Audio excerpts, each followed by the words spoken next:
राहुल गांधी के बाद अब तेलंगाना के मुख्यमंत्री रेवंत रेड्डी ने भी सवाल पूछा है कि हमारे कितने राफेल जो हैं वो गिराए गए, इसकी जानकारी सरकार क्यों नहीं दे रही। और एक बड़ी बात उन्होंने कही कि अगर राहुल गांधी होते तो हम पीओके को हासिल कर लेते।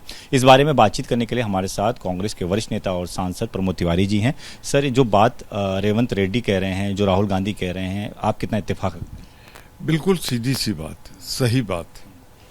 पिछले कुछ सालों में जिन्होंने राहुल गांधी को देखा है उनमें साहस, संकल्प, दृढ़ निश्चयी है, कुछ कर गुजरने का जब मादा है उनके अंदर। जिस दिन शक्ति राहुल गांधी के हाथों में आएगी उस दिन भारत माता के नक्शे में पाक ऑक्युपाइड कश्मीर भारत का हिस्सा होगा, इसमें कोई दो राय नहीं हो सकती।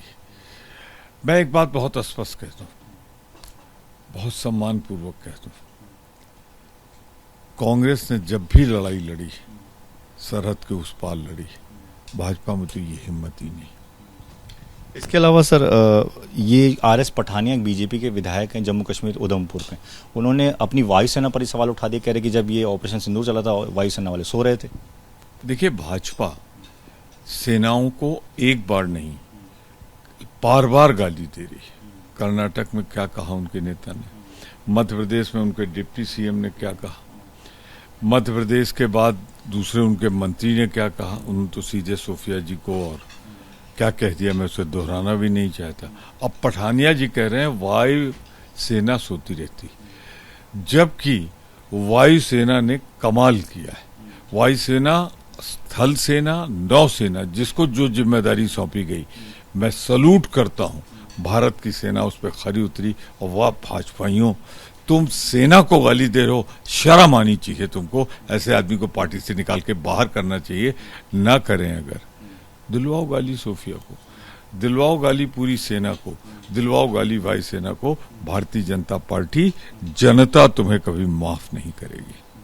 सर, सामना जो मुखपत्र है शिवसेना का, उसमें एक बात लिखी गई है कि आपके पास सिंदूर यात्रा, ऑपरेशन सिंदूर को लेकर गुणगान करने का समय है, लेकिन मणिपुर जाने का समय नहीं है। बड़े सवाल उठाए हैं। नहीं, उसमें मैं एक बात जोड़ना चाहता हूं, वो उनके अपने विचार हैं, वो जाने कि ऑपरेशन सिंदूर की आप विजय यात्रा, तिरंगा यात्रा सब निकालते रहते हो, और यात्रा कहां से? एयरपोर्ट से भाजपा दफ्तर। सिंदूर यात्रा में आप समझा रहे हो पोलिंग बूथ का इंतजाम कैसे हो, और उसमें वर्दी पहन के आप रखते किसको हो? हमारी दो बहादुर बेटियों को, जो हमारी आवाज थी, कर्नल सोफिया। मैं लेकिन उसमें एक बात पे आपत्ति करता हूं, और अब समझ में आया कि संविधान क्यों बदलना चाहते थे मोदी जी, भाजपा।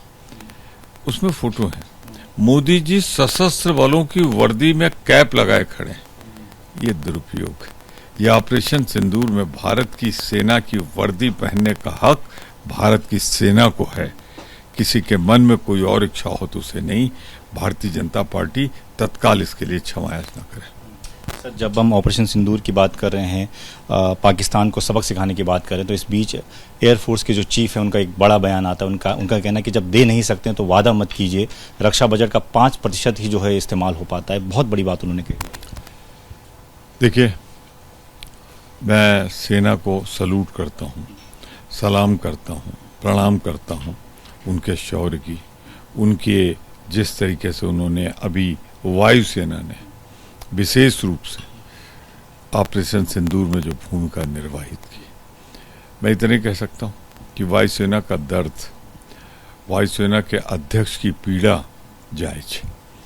समय से पूरा किया जाना चाहिए। जो युद्धक विमान बनने उन्हें समय से पूरे हों। जो भी टारगेट हो, झूठे सपने मत दिखाओ। मोदी जी, ये झूठे सपने आप जनता को भी दिखाते हो। अब तो साफ हो गया कि अब आप सेना के साथ भी छल करते हो, उनको भी झूठे सपने दिखाते हो। ये मैं नहीं कह रहा हूं, आपका वायुसेना अध्यक्ष कह रहा है। शुक्रिया सर बातचीत के लिए। कैमरामैन मनीष उनियाल के साथ दीपक सिंह रावत, एबीपी न्यूज, दिल्ली।